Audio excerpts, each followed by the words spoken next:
ರಾಜ್ಯ ಕಾಂಗ್ರೆಸ್ನಲ್ಲೂ ಕೂಡ ನಾಯಕರ ಮೀಟಿಂಗ್ ಇದೆ ಇವತ್ತು. ಎರಡನೇ ಪಟ್ಟಿ ಅಂತಿಮಗೊಳಿಸೋದಕ್ಕೆ ಕಾಂಗ್ರೆಸ್ ಇವತ್ತು ಸಭೆ ಮಾಡ್ತಾ ಇದೆ. CM Siddaramaiah, DCM D K Shivakumar, Surjewala ಅವರು ಸಭೆ ಮಾಡಲಿಕ್ಕಿದ್ದಾರೆ. ಕೆಪಿಸಿಸಿ ಕಚೇರಿಯಲ್ಲಿ ಉಭಯ ನಾಯಕರ ನಡುವೆ ಸಭೆ ಇರುತ್ತೆ. ಒಂದ್ ಕಡೆ ಪ್ರಧಾನಿ ನರೇಂದ್ರ ಮೋದಿ ಅವರ ನೇತೃತ್ವದಲ್ಲೇ ಸಭೆ ಬಿಜೆಪಿ ಪಾಳ್ಯದಲ್ಲಿ, ಈ ಕಡೆ ಕಾಂಗ್ರೆಸ್ ಪಾಳ್ಯದಲ್ಲಿ ರಾಜ್ಯ ನಾಯಕರು ಸಭೆ ಮಾಡ್ತಿದ್ದಾರೆ ಎರಡನೇ ಪಟ್ಟಿ ಅಂತಿಮಗೊಳಿಸೋ ನಿಟ್ಟಿನಲ್ಲಿ. ಕಾರಣ ಮೊದಲ ಪಟ್ಟಿಯಲ್ಲಿ ಆಲ್ರೆಡಿ 7 ಕ್ಷೇತ್ರಗಳ ಅಭ್ಯರ್ಥಿಗಳನ್ನ ಅನೌನ್ಸ್ ಮಾಡಿದೆ ಕಾಂಗ್ರೆಸ್ ಪಾಳ್ಯ. ಹಾಗಾಗಿ ಎರಡನೇ ಪಟ್ಟಿ ಸಿದ್ಧತೆಯಲ್ಲಿ ಕಾಂಗ್ರೆಸ್ ನಾಯಕರು ತೊಡಗಿದ್ದಾರೆ. ಪಟ್ಟಿ ರೆಡಿ ಮಾಡ್ಕೊಂಡು ಅವ್ರು ದೆಹಲಿಗೆ ಹೋಗ್ತಾರೆ. ಕೆಪಿಸಿಸಿ ಕಚೇರಿಯಲ್ಲಿ ಉಭಯ ನಾಯಕರ ನಡುವೆ ಸಭೆ ನಡೆಯುತ್ತೆ. ಅತ್ತ ಎಸಿಸಿ ಅಧ್ಯಕ್ಷ ಮಲ್ಲಿಕಾರ್ಜುನ್ ಖರ್ಗೆ ನೇತೃತ್ವದಲ್ಲಿ CWC ಸಭೆ ನಡೆಯುತ್ತೆ.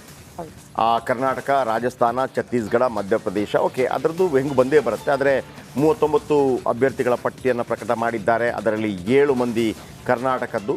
ಯಾವಾಗಲೂ ಕೂಡ ಫಸ್ಟ್ ಟೈಮ್ ಒಂದು ಅಭ್ಯರ್ಥಿಗಳ ಪಟ್ಟಿ ಪ್ರಕಟ ಮಾಡುವಾಗ ಅಲ್ಲಿ ಕಾಂಪಿಟೇಷನ್ ಇಲ್ಲ ಅಂತ ಲೆಕ್ಕ. ಆದರೆ ನೋಡಿ, ನಿಮಗೆ ಕಾಂಗ್ರೆಸ್ಸಲ್ಲಿ ಕಂಡು ಬಂದದ್ದು ಎಲ್ಲಿ ಫೈಟ್ ಕಂಡು ಬಂದಿದ್ದು? ತುಮಕೂರು ಬಿಟ್ಟರೆ ಬೇರೆ ಎಲ್ಲೂ ಇಲ್ಲ. ತುಮಕೂರು ಬಿಟ್ಟರೆ ಬೇರೆ ಯಾವುದೇ ಕ್ಷೇತ್ರದಲ್ಲಿ ಏನು ಕಿರಿಕಿರಿ ಇಲ್ಲ. ಯಾಕೆ ಅಂತಂದರೆ ಮುದ್ದಹನುಮೇಗೌಡರನ್ನ ವಾಪಸ್ ಯಾಕೆ ಕರ್ಕೊಂಬಂದ್ರಿ ಅಂತ. ಹಾಗಂತ ಕರ್ಕೊಂಬರ್ಬಾರ್ದು ಅಂತಲ್ಲ, ಅವರು ಕೂಡ ಭಾಳ ಕ್ರಿಯಾಶೀಲ MP ಆಗಿದ್ದರು, ಸುಳ್ಳು ಹೇಳಬಾರ್ದು. ಅವರು ಒಳ್ಳೆ ಕ್ರಿಯಾಶೀಲ MP ಆಗಿದ್ದರು. ಅವರು MP ಆಗಿದ್ದಂಥ ಸಂದರ್ಭದಲ್ಲಿ ಅಲ್ಲೊಂದು ವಿಧಾನಸಭಾ ಚುನಾವಣೆ ನಡೆಯುತ್ತೆ. ಆಗ ಇಡೀ ತುಮಕೂರು ಓಡಾಡಿದ್ದೆ. MP ಬಗ್ಗೆ ಒಳ್ಳೆ ಅಭಿಪ್ರಾಯ ಇತ್ತು. ಬ್ಯಾಡ್ ಲಕ್ಕೋ ಏನೋ ಗೊತ್ತಿಲ್ಲ, ಸಮ್ಟೈಮ್ಸ್ ಏನಾಗ್ಬಿಡುತ್ತೆ, ಈ ಕಾಂಗ್ರೆಸ್ ಮತ್ತು JDS ಮೈತ್ರಿ ಮಾಡ್ಕೊಳ್ತು. ದೇವೇಗೌಡರ ತುಮಕೂರಿಗೆ ಬಂದರು, ಅವರು ಸೈಡ್ ಲೈನ್ ಆಗೋಗಬೇಕಾಯ್ತು. ಆದರೆ ಮತ್ತೆ ಅವರಿಗೆ ಅವಕಾಶ ಸಿಗಲಿಲ್ಲ. ಈಗ ಕೊನೆಗಳಿಗೆ ಅವರನ್ನು ಕರ್ಕೊಂಡ್ಬಂದಿದ್ದಾರೆ. ಈಗ ನನಗೆ ಈಗಲೂ ಭಾಳ ಆಶ್ಚರ್ಯ ಇರುವಂಥದ್ದು, KN ರಾಜಣ್ಣ ಸೋಮಣ್ಣ ಅವರನ್ನು ಕರ್ಕೊಂಬರೋದಕ್ಕೆ ಭಾಳ ಪ್ರಯತ್ನ ಪಟ್ಟಿದ್ದರು. ಸೋಮಣ್ಣ ಬೇರೆ ಬೇರೆ ಕಾರಣಗಳ ಇಲ್ಲ, ಸೋಮಣ್ಣ ಅವರಿಗೆ BJPಯಿಂದ ಟಿಕೆಟ್ ಅಂದರೆ ಇವರನ್ನು BJPಯಲ್ಲಿರುವಾಗಲೇ ಹೇಳಿದರು, ಅವರನ್ನು ಬರಮಾಡಿಕೊಂಡ್ರು. ಈಗ ಅಲ್ಲಿ ಷಡಕ್ಷರಿ ವಿರೋಧ ಮಾಡ್ತಾ ಇದ್ದಾರೆ.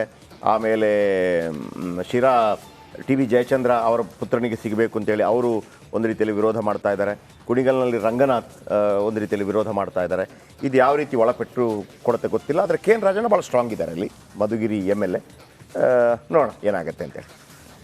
ಬಸವರಾಜ್ ನಮ್ಮೊಂದಿಗೆ ನೇರ ಸಂಪರ್ಕದಲ್ಲಿದ್ದಾರೆ. ಬಸವರಾಜ್, 7 ಜನ ಅಭ್ಯರ್ಥಿಗಳು ಅಖೇರಾಗಿದೆ. ಇನ್ನು ನೆಕ್ಸ್ಟ್ ಯಾವಾಗ ಯಾರ್ಯಾರು? BJPಯಲ್ಲಂತೂ ಒಂದು ರೀತಿಯಲ್ಲಿ ಗೋಜಲ್ ಆಗಿದೆಯಪ್ಪ. ಕಾಂಗ್ರೆಸ್ ಎಲ್ಲ ಹಂಗಾಗತ್ತಾ? ಯಾಕಂದರೆ BJPಗಿಂತ ಮೊದಲೇ ಕಾಂಗ್ರೆಸ್ನವರು ತಮ್ಮ ಅಭ್ಯರ್ಥಿಗಳ ಪಟ್ಟಿಯನ್ನು ಬಿಡುಗಡೆ ಮಾಡೋ ಮುಖಾಂತರ ಫಸ್ಟ್ ನಾವು ಅಂತ ನಿರೂಪಣೆ ಮಾಡಿಬಿಟ್ರು. ಇಲ್ಲಿ ತನಕ ನಮ್ಮ ಸರ್ವೆಯಲ್ಲೂ ಕೂಡ ಹೇಳ್ತಾ ಇದ್ದದ್ದು ಇವರು ಮ್ಯಾಕ್ಸಿಮಮ್ ಅಂದರೆ 2 ರಿಂದ 3 ಕ್ಷೇತ್ರಗಳು ಬರ್ಬೋದು ಅಂಥೇಳಿ. ಈಗ BJPಯ ಗೊಂದಲಗಳನ್ನು ನೋಡುವಾಗ ಇದನ್ನು ಈ ಗ್ಯಾರಂಟಿ ಯೋಜನೆಗಳ ಮುಖಾಂತರ ಸಮಾವೇಶಗಳನ್ನು ಮಾಡ್ತಾ ಇದ್ದಾರೆ, ಎನ್ಕ್ಯಾಶ್ ಮಾಡ್ಕೋತಾರೆ, ಹೇಗೆ? ಖಂಡಿತ ಜಯಪ್ರಕಾಶ್, ನೀವು ಹೇಳ್ತಾ ಇರೋದು ಸತ್ಯ ಇದೆ. ಈ ಬಿಜೆಪಿ ನಡೆಯಲ್ಲಿ ನಡೀತಾ ಇರ್ತಕ್ಕಂಥ ಆಂತರಿಕ ಜಗಳವನ್ನ ಕಾಂಗ್ರೆಸ್ ಈಗ ಲಾಭವಾಗಿ ಪರಿಗಣಿಸಿಕೊಳ್ಳಕ್ಕೆ, ಅದನ್ನ ಲಾಭ ಪಡೆದುಕೊಳ್ಳಕ್ಕೆ ಈಗ ಚಿಂತನೆಯನ್ನು ನಡೆಸ್ತಾರೆ. ಈಗಾಗಲೇ 15 ಜನರ ಲಿಸ್ಟ್ ಅನ್ನ ಕೇಂದ್ರಕ್ಕೆ ಕೊಟ್ಟು ಬಂದಿದ್ರು. ಅದರಲ್ಲಿ ಬರೀ 7 ಮಾತ್ರ ಘೋಷಣೆ ಆಗಿದೆ. ಉಳಿದಂತೆ ಟಿಕೆಟ್ಗಳ ಘೋಷಣೆ ಅಥವಾ ಬದಲಾವಣೆ ಮಾಡ್ಬೇಕು ಅನ್ನೋದ್ರಲ್ಲಿ ಇವತ್ತು ಬಹಳ ಪ್ರಮುಖವಾಗಿ ಸಭೆ ನಡೀತದೆ. ಜೊತೆಗೆ ಕಾಂಗ್ರೆಸ್ ನಲ್ಲಿ ಯಾವಾಗಲೂ ಕೂಡ 2ನೇ ಪಟ್ಟಿ 3ನೇ ಪಟ್ಟಿ ಬಿಡುಗಡೆ ಮಾಡಬೇಕಾದಂತ ಸಂದರ್ಭದಲ್ಲೇ ಇಲ್ಲೂ ಕೂಡ ಭಿನ್ನಮತಗಳು ಸ್ಫೋಟ ಆಗುವಂತಹ ಸಂದರ್ಭಗಳು ಹಿಂದಿನಿಂದಲೂ ಆಗಿದಾವೆ, ಇವತ್ತು ಕೂಡ ಆಗಬಹುದು ಅನ್ನುವಂಥ ಲೆಕ್ಕಾಚಾರ ಇದಾವೆ. ಯಾಕಂದ್ರೆ ಕೆಲವೊಂದು ಕ್ಷೇತ್ರಗಳಿಗೆ ಸಾಕಷ್ಟು ಜನ ಆಕಾಂಕ್ಷಿಗಳಿದ್ದಾರೆ. ಒಟ್ಟಾರೆಯಾಗಿ ಸರ್ಕಾರ ರಾಜ್ಯದಲ್ಲಿ ಕಾಂಗ್ರೆಸ್ ಇದ್ದಿರೋ ಕಾರಣಕ್ಕಾಗಿ ಅದರ ಲಾಭ ಅಂದ್ರೆ ಬಿಜೆಪಿಯಿಂದ ಇರ್ತಕ್ಕಂಥ ಆಂತರಿಕ ಜಗಳದ ಲಾಭವನ್ನು ಪಡೆಯುವ ನಿಟ್ಟಿನಲ್ಲಿ ಇವತ್ತಿನ ಅಭ್ಯರ್ಥಿಗಳ ಆಯ್ಕೆಯನ್ನು ಬಹಳ ಪ್ರಾಮುಖ್ಯತೆಯನ್ನು ಪಡ್ಕೊಳ್ಳುತ್ತೆ. ಅಂದ್ರೆ ಎಷ್ಟಕ್ಕೆ ಸೀಮಿತವಾಗಿ ಇವತ್ತು ನನ್ನ ಕೇಂದ್ರದ ನಾಯಕರಿಗೆ ಕಲ್ಸ್ಕೊಡ್ತಾರೆ ಅನ್ನೋದು ಬಹಳ ಪ್ರಮುಖವಾಗುತ್ತೆ.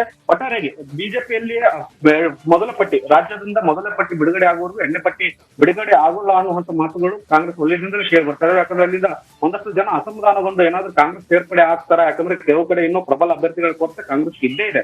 ಆದ್ರೂ ಕೂಡ ಅವ್ರನ್ನ ಕಾಯುವಿಕೆಯ ಒಂದು ಪರಿಣಾಮವಾಗಿ ಲಾಭ ಆಗುವ ಲೆಕ್ಕಾಚಾರದಲ್ಲಿ ಕಾಂಗ್ರೆಸ್ ಇದೆ. ಇವತ್ತಿನ ಸಭೆ ಕೂಡ ಆ ನಿಟ್ಟಿನಲ್ಲೇ ಆಗುತ್ತೆ. ಯಾಕಂದ್ರೆ ಯಾರೆಲ್ಲ ಕಾಂಗ್ರೆಸ್ ಜೊತೆ ಸಂಪರ್ಕಕ್ಕೆ ಮತ್ತೆ ಬಂದಿದ್ದಾರೆ ಅನ್ನುವಂತ ಲೆಕ್ಕಾಚಾರದಲ್ಲಿ ಮೇಲೂ ಕೂಡ ಇವತ್ತಿನ ಸಭೆ ಬಹಳ ಪ್ರಾಮುಖ್ಯತೆಯನ್ನು ಪಡ್ಕೊಳ್ತದೆ. ಒಟ್ಟಾರೆಯಾಗಿ ಬಿಜೆಪಿಯ ಮೊದಲ ಪಟ್ಟಿ ಬಿಡುಗಡೆ ಆದ ನಂತರ 2ನೇ ಪಟ್ಟಿ ಅಥವಾ 3ನೇ ಪಟ್ಟಿ ಬಿಡುಗಡೆ ಆಗಬಹುದು. ಆ 3ನೇ ಪಟ್ಟಿಯಲ್ಲಿ ಅಥವಾ 2ನೇ ಪಟ್ಟಿಯಲ್ಲಿ ಹೆಚ್ಚಿನ ಸಂಖ್ಯೆಯಲ್ಲಿ ಅಭ್ಯರ್ಥಿಗಳ ಘೋಷಣೆ ಆಗುವ ಸಾಧ್ಯತೆ ಇದೆ. ಜಯಪ್ರಕಾಶ್, ಓಕೆ, ಥ್ಯಾಂಕ್ ಯು ನಿಮ್ಮೆಲ್ಲ ಮಾಹಿತಿಗಾಗಿ.